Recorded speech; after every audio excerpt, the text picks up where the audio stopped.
po ang tawag ko dito. Gusto ba malaman yon? Normally, ang focus sa training is all about you. Ikaw, magbago buhay mo, ikaw, gumaling ka. Pero sa science-based networking, ang focus, hindi ikaw, kundi yung prospect mo or yung downline mo. Sila ang mas importante kaysa sa inyo. Ito po, this is a technique. Combination po siya ng neuroscience, behavioral economics, and social psychology. So, may mga scientific method para ma-research ng mga professionals ano yung pinakamagandang paraan para mapabilis yung paglalaki ng network mo at magkaroon ka ng downlines. Gusto nyo ba malaman yun? Parang hindi ka excited. Gusto nyo ba malaman yun? Alright, let's start. Okay, science-based networking. 10 powerful networking techniques backed by scientific research. Number 1, reaching your prospects at the right time. Always remember the word, right? Right? Ano po ba ibig sabihin ng right time? Okay, pag tinatawagan niyo yung mga prospects niyo, pag kayo ay mag-i-invite o nag-reach out sa mga prospects niyo, ilang beses niyo po ba silang tawagan? Normally, yung iba, sa unang attempt pa lang, pag na-reject, ayaw na. Ayan, umaayaw na agad. Iba, umaabot po ng hanggang pangalawang attempt or third attempt. Pero seldom na merong gumagawa ng magic number na 6. Ano ibig sabihin nun? There are times sa mga prospects po natin, pwedeng hindi naman sila, hindi dahil sa interesado. Pwedeng wrong timing lang yung pag-connect mo. Either busy sila, na-promote sila, may pinagdadaanan sila, or simply because wala lang sa timing yung pag-connect mo sa kanila. So the magic word is at least 6 attempts. At hindi po yan dapat sunod-sunod araw-araw. Make sure ang pagitan po niyan ay 2 to 3 weeks kada attempt. Clear? Next. Pagtatawag po kayo, ang magic po ay early morning or late in the afternoon. Ito po yung mga time na probably around 9 a.m. or around 3 to 4 p.m. Yan po yung magic number or time na kung tatawagan yung mga prospects nyo. This is according to study. Next, pagtatawag po kayo, the best date or day na tatawagan nyo is during Wednesday or Thursday. According to research, Monday is not the best day, including Friday. So Tuesday, mataas din yung chance, pero the best is Wednesday and Thursday. Now again, depende sa industry na pinapasukan ng prospect mo.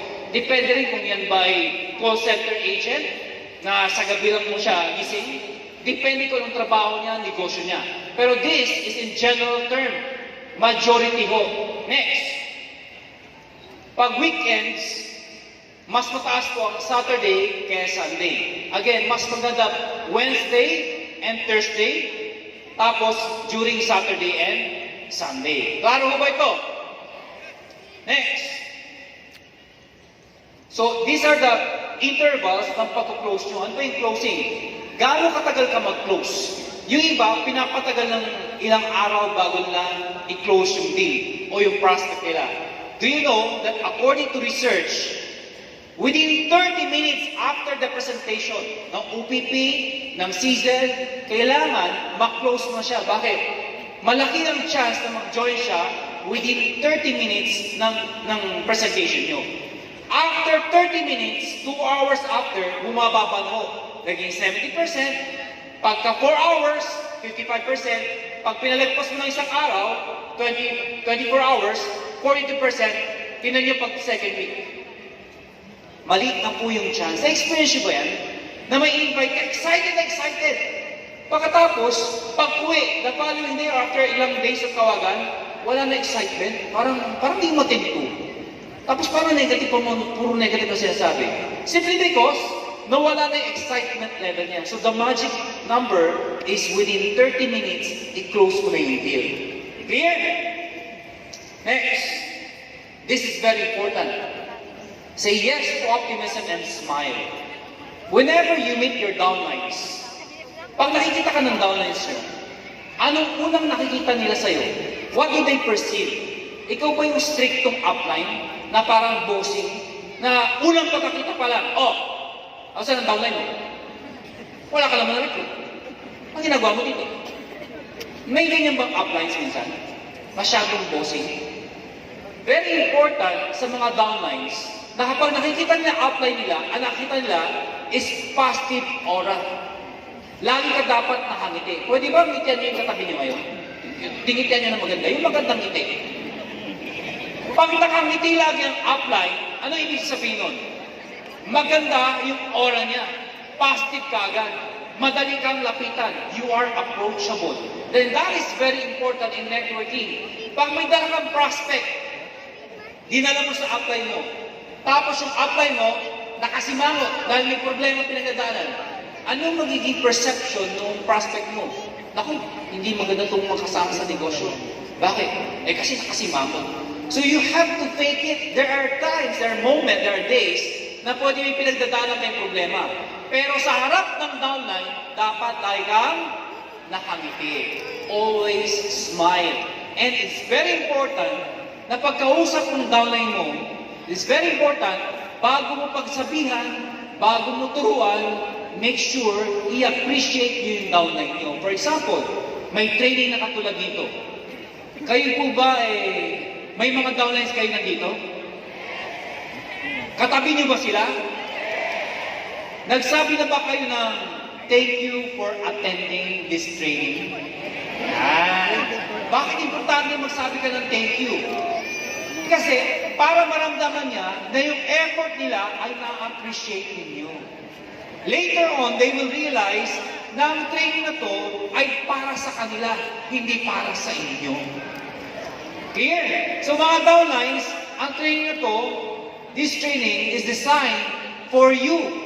Hindi para sa mga uplines. Alam niyo po ba yun? So pwede ba palakpakan natin lahat ng mga umaten ng training ngayon?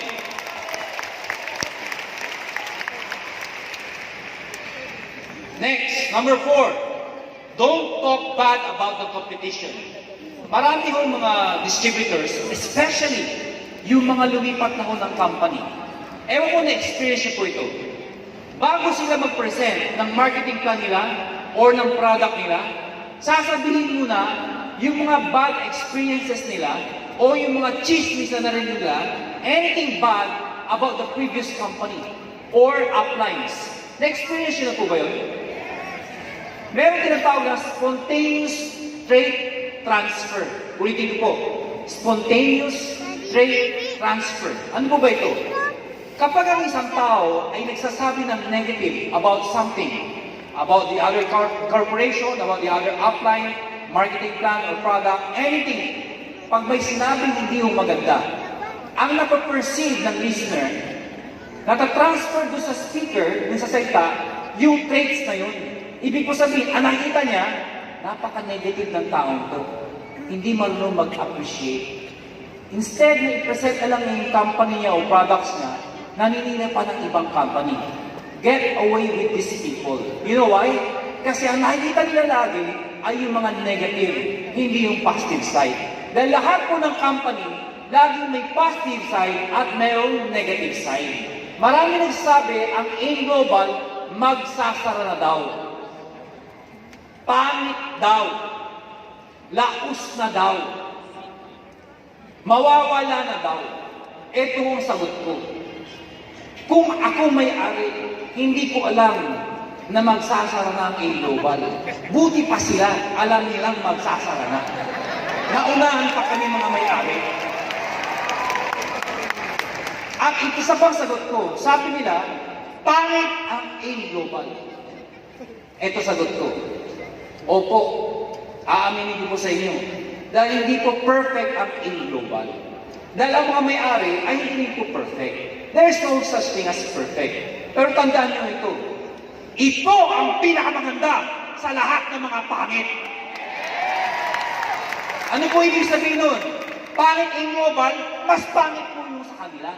Dahil ito po yung pinakamaganda sa lahat ng mga pangit. At kung sakaling may gaganda sa AIM Global, ako po ang mauuna po dun. kung merong perfect company. At kung sakaling perfect yun, at sumali po tayo doon, hindi na rin po perfect yun. Bakit? Eh, nandun na rin tayo eh. Nakuha ninyo? So, never ever join a person or a leader who's speaking negative about the company, the products, etc. Dapat ang sasamahan ng leader, yung lagi sinasabi ay puro positive and appreciation. Tingnan nyo nga yung mga downlines nyo. Sabihin mo sa downlines mo, I appreciate you. I appreciate you. Yung may feelings naman, walang kabuhay-buhay na may pagkasabi mo. Hawakan nyo, I appreciate you. I appreciate you. Alright, next. Offer Ma'am, more than one option. I appreciate you. This is very important.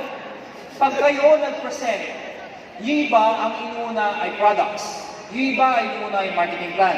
Regardless kung ano ipipresent mo, the magic word is offer more than one option. Ano po ibig sabihin yan?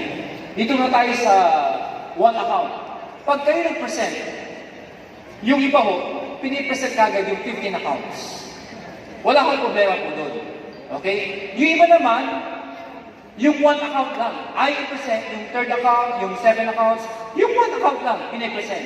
Now, sa science-based network marketing, ang sinasabi po dito, i-present mo muna mauna yung one account. Ipakita mo yung magkano, tapos yung benefits ng one account. After nun, sasabihin mo, alam mo, meron isang mas magandang strategy.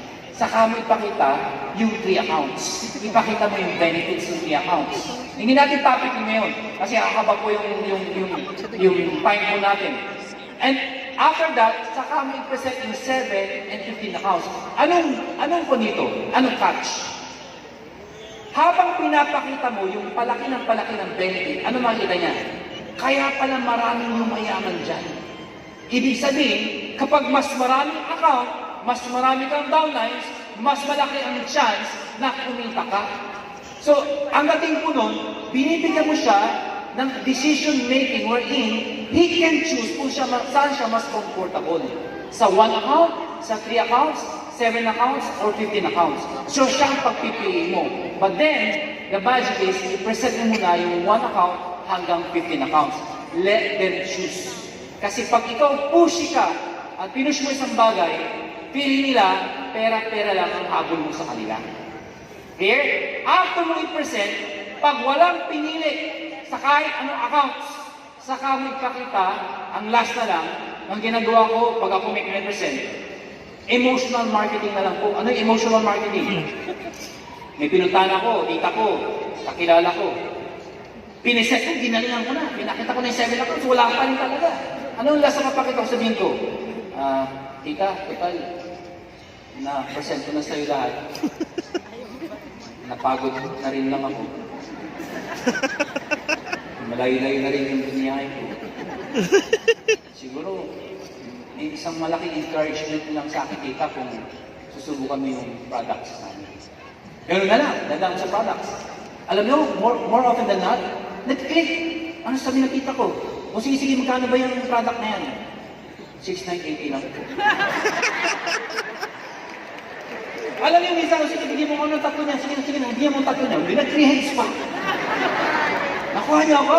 Ang tawag ko doon, emotional market. Pero kung pa lang umiiyak ka, huwag naman ganun. Buha ka naman nagbabakawa na nun. So, pagkatapos, ayaw pa din. Wala talaga. Ano gagawin mo? Pinakita mo na lahat ng options of products. Last na lang po. Sa harapan niya. Humingi ka ng mahil na tubig. Kumuha ka ng kape. Buksan mo sa harapan niya. Timpla mo, tita. Kahit ito na lang, matikman mo lang. Sige na, please lang, bumili ka lang. Biro lang po. But the goal is, every prospect must remain a prospect. Hindi pwede pag may kinausap ka, ayaw, tapos na usapan. Kailangan, meron kang mabenta sa kanya. Ma-prove mo na maganda ang products ng AIM Global. Because more often than not, sasali po sila pag na-experience nila ang products ng AIM Global. Maganda ba ang products ng AIM Global? Maganda ba si 24/7? Maganda ba ang Polydus? Now, if you believe in the products, if you love the products, believe me, you'll never go wrong. Ang Global, tatagal at tatagal po to hanggat meron tayong mga gandang produkto na katulad ng mga produktong meron po tayo ngayon. Kaya hindi pwedeng mawalan ka ng income. Dahil yung produkto natin, tutuloy at tutuloy at tutuloy po ito. Yung tipong mamamatay na lang yung prospect mo, may nagbebenta pa sa kanya. Oh, nasa hospital niya. May lalapit. Tita, subukan mo to.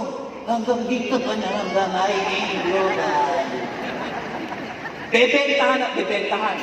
Next, number 6. This is very important. Act like a psychologist. Sa mga downlisting nyo, there are times na hindi po natin sila pinapakinggan. Hindi natin naririnig ano yung mga hinahin po nila, ano yung mga challenges nila. Well, ladies and gentlemen, acting like a psychologist, ano po ibig sabihin ito? Hindi po kayo professional doctors or psychologists. What I'm trying to say is this: always listen to your downlines. Dapat may mga triggering questions ka para maramdaman ng downlines mo, mag-build ng trust sa'yo, kasi maramdaman nila that you care as an upline. Ayan. So bigyan nyo sila ng time, tanungin nyo, ano ba mga challenges mo ngayon? Ayan. Those are the magic questions. Ano ba mga challenges mo ngayon? Yung mga challenges mo ngayon, bakit ka naapektuhan? Ayan, lalo sa mga nanghina. Since naapektuhan ka sa challenges na yan, ano tingin mo ang solusyon? So binabalik mo na sa kanya yung mga question. From there, makagather ka ng information para malaman mo anong needs ng downlines mo. Klaro po ba yun? Yan. Next. Okay. Be a goal-oriented leader. Well, alam po natin lahat na for sure kanina or ibang trainees na natanan nyo, nagkaroon ako ng goal setting. Tinuruan ako kayo gumawa ng goals. And goals are very important. Baliwala lahat ng effort natin lahat kapag wala kang clear and direct goals sa mga pangarap ninyo. So for 2020, question, nag-goal setting na ba kayo? Kinausap na ba kayo ng upline nyo ano ang goals mo for 2020? Now, why is it important na ang leader ay goal-oriented? Mga kaibigan, kanina yung pinakita dito. Tandaan niyo itong saying na to. The speed of the pack is determined by the speed of the leader. Ano po ibig sabihin nun? Kapag yung leader ay mabilis makakuha ng goals, gagayahin din ng mga downlines niya. So, dito, ang gustong i-point ko dito, hindi ikaw, kundi yung downline mo. Ano ibig sabihin nun? Dapat may goal ka sa downline mo. So mga uplines, pwede bang tignan niyo yung mga downlines nyo ngayon? Silipin niyo po yung mga downlines nyo ngayon. Tignan nyo, titigan nyo. Sabihin mo sa downline mo, may goal ako sa'yo. May goal ako sa'yo. For 2020, alam ko, this will be your year. Downline, sabi mo, upline, I believe you. Upline, I believe you. Question, may goal ka pa sa downline mo? Yes. Ang goal natin lahat, maging masaya at maging successful si downline. Ngayon, start nyo ngayon. Kung wala yung direct downline nyo, hindi na siya active, so tumalon ka sa susunod active. Pag wala siya dito, di makita, I'm giving you a moment to text them. I-text nyo sila ngayon, sabihin mo, kung ano yung pangalan nila, for example, blank, I appreciate you, text nyo po sila ngayon. Ang goal ko for 2020 para sa'yo ay maging member ka ng Millionaires Circle. Yan. I'll give you 1 minute, i-text nyo po yung mga downlines nyo ngayon. Kung yung downline mo katabi mo, huwag mo nang i-text. Kausapin nyo na hold na yung downline nyo. Go! 1 minute ko, i-text nyo. Lalo na yung mga hindi umattend ko ngayon.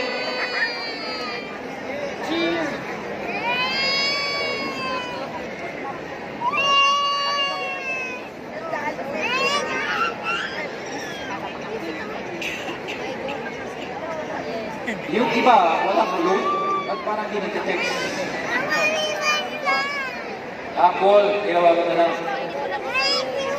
Okay, 10 seconds. Lapit na yung time stop ko eh. Alright. So habang tinitext pa ng iba at sila ay nagbabasa pa ng Facebook, ala ko nag-text eh, babasa pa ng Facebook. Okay, bibigyan ko muna kayo ng isang kwento.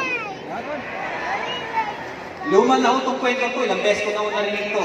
Pero ito po ay kwento ng isang tao na may wish siya sa kanyang mga kaibigan. Ayan.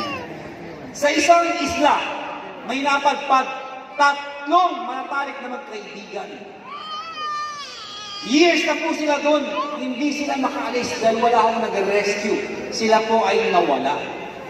Habang po sila ay naglalakad sa dalampasigan, doon sa may sani, yung isa may nakita, isang lampara. Sabi nga nito lampara, ito mga gamit natin ito ah. Pwede paglagyan ng tubig. So kinuha ng isa yung lampara ngayon. Pagkuha niya, medyo madumi yung lampara, kinis-kinis yung lampara ngayon. Lumabas, isang genie. O siyempre, alam niyo na, anong sabi ng genie? Bibigyan ko kayo ng 3 wish. Eh kaya lang, 3 din sila. So walang choice. Kailangan, tig-isa lang sila. Kasi hindi mo pwede isa lang mag-wish. Kung sabi ng isa, yung una nakapulot, ay mauna na ako. O sige, anong wish mo?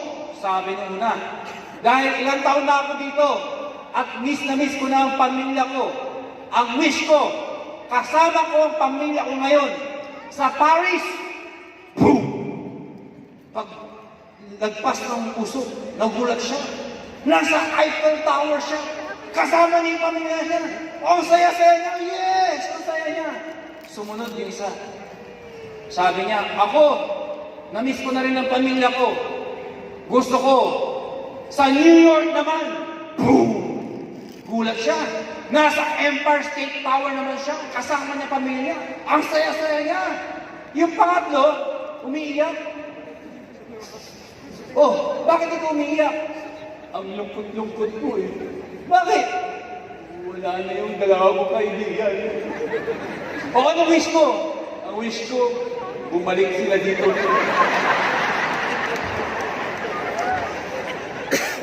Ano ang wish mo sa downline mo? Pang sarili mo ba o para sa downline mo? Pag nag-goal ka, nag-goal set ka, make sure yung para sa downline mo, hindi para sa'yo. Dahil ang downline, pag yan masaya, pag yan kumita, habang buhay kayo magkikita at magkikita. Pag yan nawala, dahil wala nang magawa, wala na ikaw magagawa. Kaya mahalin mo ang mga downlines mo. Alright? O pwede ba palapakan natin mga downlines? Okay, next. Number 8. Provide a reliable support system. Now, this is very important. Bakit may mga downlines na nasasucceed ng mas mabilis kaysa iba? Well, of course, importante na maging independent ka at maging leader ka agad.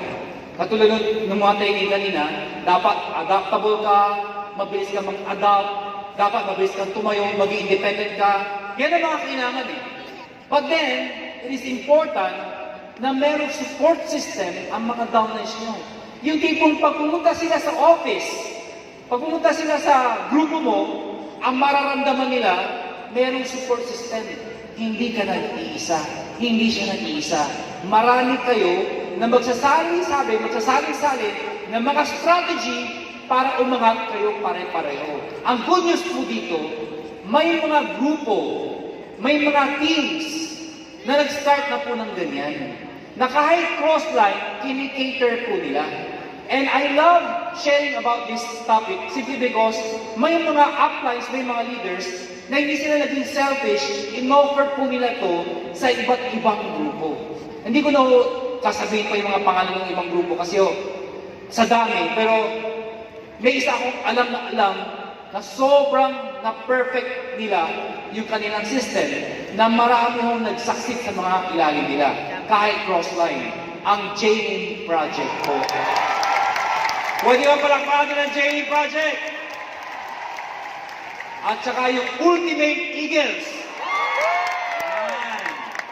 At marami pa hong leaders na nag-create. Kung sasabihin ko pa isa-isa habang oras natin, alamin ho kung kanino kayo connected. Kung kayo ay walang support system, make sure pumanap po kayo. Kausapin mo yung upline. Gumawa ka naman ng support system.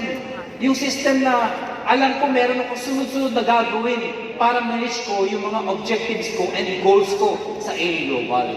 Yan. A group that will cater all the necessary activities and steps in order for you para magkaroon ka ng guide para sa iyong pagiging successful sa AIM Global. Andiyan pa ba kayo? Yes. Okay. So, provide a reliable support system. Kwento!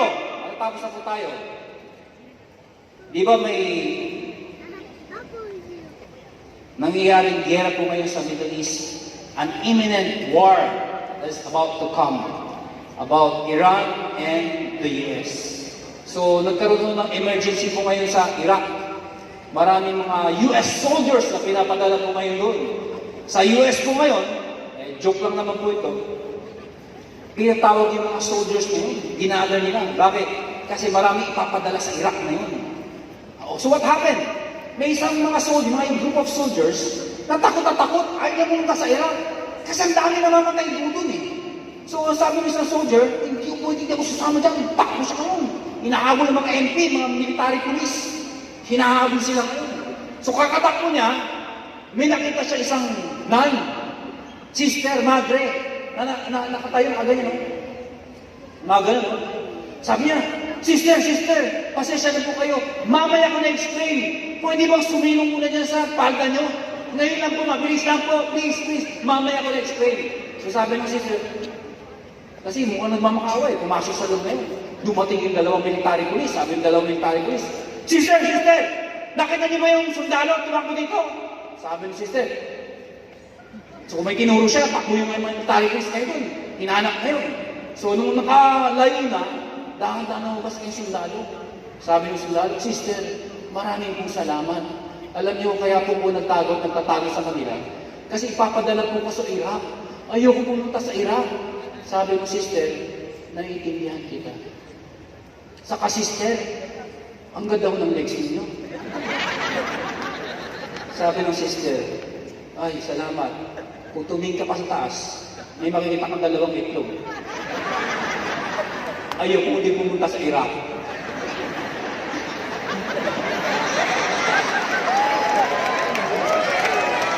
Yung iba, dinagets. Okay, yung sa mga dinagets, tanongin nyo na ngayon nakagets. Bakit yan? Hahanap ka ng support system na matutulungan ka sa mga goals mo, hindi para ipahamak ka sa buhay mo. Ang AIM Global, we are doing everything para matulungan namin po kayo. Gagawin po namin lahat. Pinapadali namin lahat. Pinapaganda namin ang marketing plan. Simply because hindi ito para sa amin, kundi para sa inyong mga tao na naniniwala sa AIM Global. Naniniwala ka ba sa AIM Global? Yes! Okay. Next. Always look at the big picture. Ano po ibig sabihin nito? Marami yung nangyayari sa buhay natin ngayon. Challenges. 2019, tapos na po. Pero what is important is this. Dapat nakikita mo yung buong picture. Ano ibig sabihin nun? Kung a-apply mo, minsan pinagsasabihan ka. Kung a-apply mo, minsan binibitawan ka.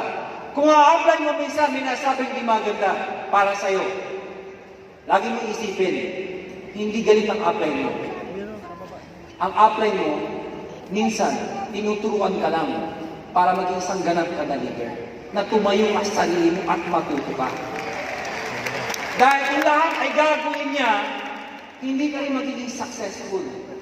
Tanungin mo lahat ng mga applies mo, lalo yung mga top 20, yung top 50, yung HOF. Isa lang masabi nila, wala kaming apply na tumutok sa amin. Nagkusa kami, tumayo kami sa sarili naming paa. Gumawa kami ng paraan, hindi kami umasa kahit sino man, para kami maging successful. Kaya kami ngayon ay top distributors. If you want to become part of the top distributors, look at the big picture. Huwag niyo tingnan yung mga pangit at tingnan niyo yung mamaganda. Dahil believe me, maniwala kayo sa akin. Lahat ng pinagdadaanan niyo ngayon, pinagdaanan din namin yan. Pinagdaanan din ng applies yan. Ano ibig sabihin nun? Yung pinuntahan nila, pupuntahan niyo rin. Yung narating nila, mararating niyo rin. Ang tanong, gusto nyo bang marating yung narating nila? Kung naniniwala ka, tumayo ka! Sabi mo, pupunta rin ako dyan! Pupunta rin ako dyan. Last! Kala nyo tapos na. Breakthrough! In order for you to have a breakthrough. Ano po yung breakthrough? Tama na po yung mga drama-drama po natin. Tanggalin na natin lahat ng mga bagay na nagpapabagal po sa atin. Ang solusyon ay nasa kamay mo, wala sa apply mo. Tama. Ang problema, masusolusyonan mo kapag ginawa mo ng paraan, hindi kapag umupo ka lang at tinignan. Lahat ng bagay ay pwedeng gawa ng paraan. Kung lalaban ka, 2020, hindi na pwedeng gumagapang ka. Hindi na pwedeng babagal-bagal ka. Araw-araw dapat tumatakbo ka, lumilipad ka. Tama na yung mga pabagal-bagal. Liparin natin, takbuhin natin ang pangarap natin para sa pamilya natin, para sa mahal natin sa buhay, sa lahat ng bagay na gusto natin marating sa buhay. Kung naniniwala ka, tumayo ka! Sabihin mo, this year! Yayaman na ako! Isigaw mo, this year! Magkakakotse na ako! Kung naniniwala ka, taas mo kamay mo! Sabihin mo, this year! Nilunalo na ako! Thank you!